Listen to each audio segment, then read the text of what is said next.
Sarah Geronimo na-bash online dahil sa Billboard Music Awards interview. Hindi nakaligtas ang tinaguriang popstar royalty na si Sarah Geronimo mula sa mga pambabatikos ng mga netizens matapos makatanggap ng award sa Billboard Women in Music 2024, ang Global Force Award. Nakatanggap ng matinding pambabatikos at bashang ang actress-singer na si Sarah Geronimo matapos ang kanyang speech sa pagtanggap ng nasabing parangal kung saan marami ang nagsasabing hindi naman umano niya deserve na makatanggap ng Global Force Award. Ipinunto rin ng ilang mga netizens ang pagkakamali ni Sarah Geronimo sa kanyang speech kung saan sinabi niya ang patungkol sa power to influence people that comes with a great responsibility. Ayon sa mga netizens, hindi naman nagbibigay ng influence si Sarah Geronimo dahil nanahimik lamang ito sa matitinding issue sa lipunan.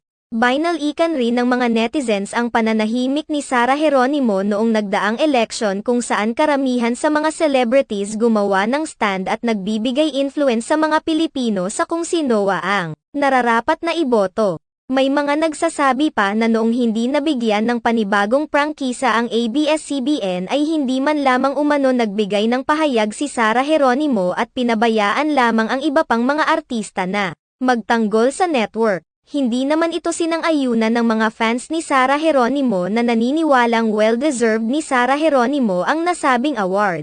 Pagtatanggol ng mga fans ni Sarah Geronimo. Kung nagsalita noon ang singer, maaari lamang siyang makancel ng mga netizens na hindi sang-ayon sa kanyang paniniwala katulad na lamang sa ilang mga celebrities na nakancel dahil sa pagsuporta sa mga kandidato. Sa kabilang banda, marami naman sa mga netizens ang nagtaas ng kilay sa naging pahayag ni Sarah Geronimo para sa kanyang ina na si Mommy Divine Geronimo, kung saan pinasalamatan niya ito dahil sa pagiging hero nito at mga sakripisyo para sa kanilang pamilya. Bukod pa rito, marami rin ang hindi sumang-ayon sa sinabi ni Sarah Geronimo na the best ang kanyang ina dahil kung totoo ito ay sana hindi siya tinakwil nito matapos pakasalan si Matteo Guidicelli. May mga nagsasabi pang pinalayas umano mismo ng ina sina Sarah at Matteo sa bahay nito at pinagbabawalang magpunta muli roon. Samantala, marami naman ang naghinala na baka nagkaayos na ang mga ito ngayon matapos ang mahigit 4 na taong hindi pag-uusap.